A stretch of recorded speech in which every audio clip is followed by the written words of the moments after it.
For the record, I don't eat seafood either, and that's just because it's gross.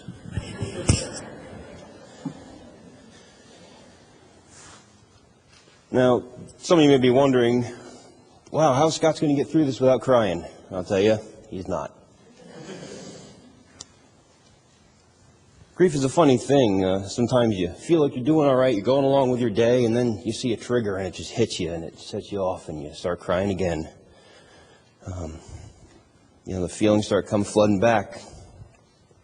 With the loss of a great man, there's a great void.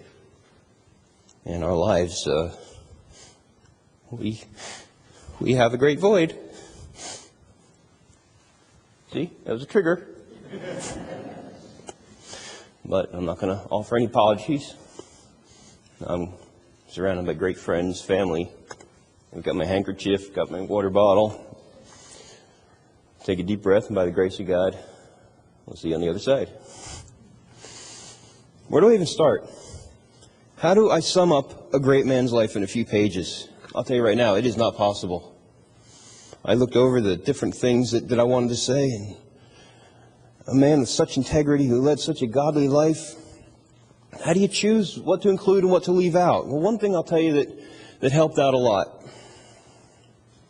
A couple years ago, Dad took on the task of writing down his memoirs. What a treasure. And I was able to sit down these last couple days and read through them and pick stuff out in his own words. The way that he wrote it down, I thought, this is great. It's written down in the details of what he remembers in his own voice. And it amazes me what he remembers. I mean, this is incredible. He wrote this. He said, he wrote about a trip that he took to Vermont in the 1950s. He wrote, "We stayed at a cozy motel in Vermont's Pownell Valley. I would spend at least a couple days there. For breakfast, I always ordered waffles and the official Vermont maple syrup at the nearby restaurant." He remembers what he ate for breakfast in the 50s. I can't even tell you what I ate this morning for breakfast. I'm telling you, reading through his memoirs is such a rich and comforting experience during this difficult time, and the blessings that I could just read about the details of an event or a person in his own words. If you haven't written out your memoirs for your family, take the time to do that, because I'm telling you right here, it makes all the difference. It's neat to be able to hear my dad's own words. And this morning, you're going to see what I mean as I read some excerpts from his memories. Now, those of you here today who haven't had the experience of meeting my dad and knowing him personally, you're going to have to take my word on this. And for those of you who did know him, I'm sure you'll agree with me. My dad was a very easy man to love. I can honestly say I've never heard a bad report about my dad. No one's ever come up to me and said that he's offended them or belittled them or treated them poorly. In fact, the responses that I've heard from this people this week are the same ones that I've heard his whole life. He's a good man. He's a kind man. He's an honest man. He's a gentle man. My aunt put it very truthfully. He's a dear, dear, dear man. My dad was an easy man to be around, very easy to get along with, never boisterous, never pushy, never obnoxious. And get this, I could never remember my dad yelling at me. Dad always said there are two ways to say something, the kind and tactful way or the other way. And he always chose the kind and tactful way. He chose the way that would get his point across without making an enemy of the other person. Dad carefully chose his words, knowing what he was going to say and how he was going to say it.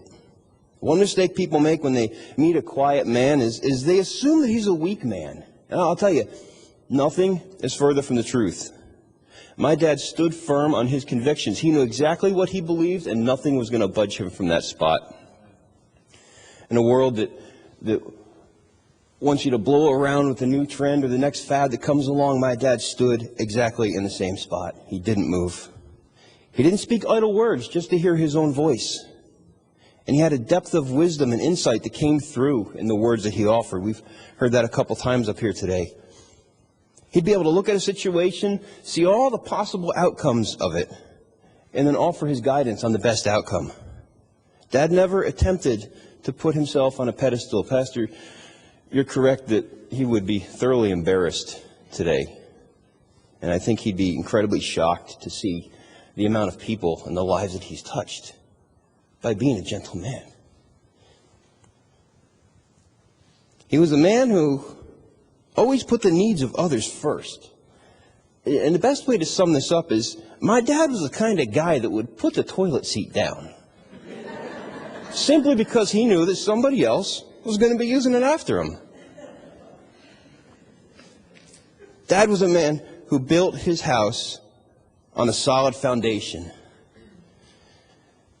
and laid the foundation for his family to be able to stand in a situation like this. A family that is able to look this storm in the face and say, we're going to get through this. And Mom, the way that he built into you, and the example that you are, I'm hearing it from everybody, the example that you are is so incredibly strong. And that is because of what Dad put into you. He's left a legacy of a family that loves and praises God no matter what comes their way. A family that will hold strong and continue to stand because of the example that he led. He was a man who had the utmost integrity, and I can honestly say that this world is a better place because Wayne McCrea lived.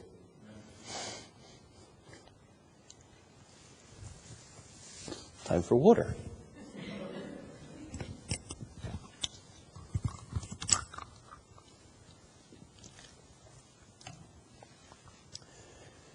He was the husband to his wife faithfully for 45 years. The father who shaved his head when he found out that his daughter was getting chemo. He was the father who'd spend every weekend helping his son fix up his house. He was the son who called his dad every night to make sure he was okay. And he was the brother who would be there to lend an ear and offer godly advice. He was the grandpa who would lay down his plans in order to create lasting memories for his grandkids. The friend who would do anything at the drop of a hat without complaining. He was the servant who would work behind the scenes doing whatever was necessary. Over the years, my dad would come here every Wednesday and do painting. And throughout those years, he ended up painting every room in this building, including this room that you're in today. Dad was the ultimate servant, and this world is a better place because of him. My dad's journey began on August 20th, 1943 in Dover, New Jersey, born at Dover General Hospital. He was born with blonde hair and blue eyes. He grew up in Rockaway, New Jersey. He was a man who chose to live his life, to give his life to God at an early age. He wrote this in his memoirs. In my child dedication on October 1943, to this time I have attended church on a weekly basis with few exceptions. My parents took me to the Christian Missionary Alliance Church in Dover, New Jersey throughout my childhood and teen years. At the age of 12, I made a public profession of faith in Jesus Christ by agreeing with the prayer of salvation when an evangelist was speaking at our church. I understood the need to believe in Christ to be saved from sin and hell. I had faith and knowledge of what I was doing. My dad loved the Lord. And he served in several positions in the church. He was a youth group leader, a Sunday school teacher, a treasurer, a greeter, an usher, an elder. And he goes on to write this. He said, my mother told stories about my early childhood. She said that I used to follow my great-grandfather around, repeating every swear word he uttered. I was told he stopped his foul language when he became an authentic Christian in the last years of his life. He was a very good eater, and his body showed it. One time my grandmother burned a cake in the coal oven. Angered, she threw it out on the lawn. Just at that time, my great-grandfather was leaving for work and spotted the cake on the ground. He stuffed the cake into his lunchbox and said, "She must have gone crazy." He continues on, some of my memories of home were playing in the woods in the backyard behind our house, usually with friends from the neighborhood. One day, Jay, an older boy who lived next door, stole some packs of cigarettes from his parents and offered a pack to me. That was the day that I started smoking, about 8 or 9 years old. It was also the day I stopped smoking for good. In 1953, my brother Keith was born on April 25th. From that day, my mother brought him home to the hospital. He was special to me. He was 10 years younger. So we didn't share the same kind of activities, playful activities in general. Although I thought it was fun when we had a deep snow and picked him up and put him down into the snow up to his shoulders. Yeah, that's what big brothers are for, right? As Keith grew up, our age differences became less in meaning. I enjoyed watching him run track on the team in high school. The last race I saw him was at the New Jersey State College Championships. He finished second by a hair in the quarter mile as he ran for Montclair State College. We have a very good relationship throughout the years. I've always wanted the best for him. At Morris Hills, my dad ran track and played soccer. He carried his love for sports throughout his life. He loved to have frequent conversations with you, Pa, about high school and college football and basketball games. My dad would chart out the teams in the games, trying to figure out what the rankings were going to be for the upcoming games. And he was usually very close. And throughout his career, my dad has also been to over 50 Princeton football games. He goes on to write about another important person in his life. He writes, "During the winter of my last year of high school, a girl became interested in me. For several weeks, I didn't realize it, but she was stalking me in the school hallways." Mom, stalking? Well, it was a worthwhile venture. She first noticed me at a joint church youth group party. Then in early spring, she began visiting my church with her friend Esther. Esther told me the girl who just went out the door liked me. I acted calmly, although I was stunned that any girl would be interested in me. Her name was Judy Fiscus. I kept noticing her at school and in my church. And then I took a very bold step and began talking to her. I even surprised myself when I asked her to go on a date with me. Our first date was on April 15th, 1961.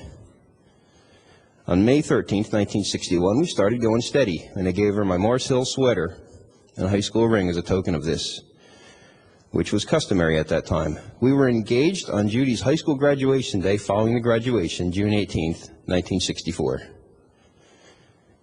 Dad and Mom met when they were 17 and 15. And I think it's worth mentioning, as it was mentioned before, they have never dated another person in their lives. God brought them together early on, and it was a perfect match. Dad attended Shelton College, majoring in elementary education and minored in biblical studies. And then he